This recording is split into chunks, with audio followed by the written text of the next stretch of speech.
മറ്റ് കായിക അധ്യാപകരെ, നാട്ടുകാരെ, കായിക പ്രേമികളെ, ഈ വിദ്യാർത്ഥികളെ, നമ്മുടെ കുന്നമംഗലം ഉപജില്ലയുടെ ഫുട്ബോൾ മത്സരമാണ് ഇവിടെ നടക്കുന്നത്. ഈ മത്സരത്തിൽ ജയിക്കുന്ന ടീം അതേപോലെ റവന്യൂ ജില്ലയിലേക്ക് പോവുകയല്ല ചെയ്യാം. നിങ്ങൾക്കറിയാമല്ലേ, സെലക്ഷനാണ് ഉണ്ടാകുന്നത് അല്ലേ.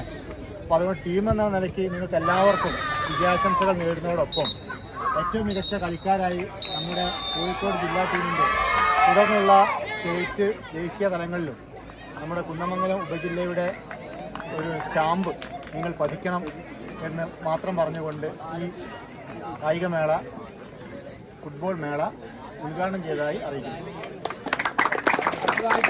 ആശംസിക്കുകയും നമ്മളെ HM ഫോറം കൺവീനർ സാറിനെ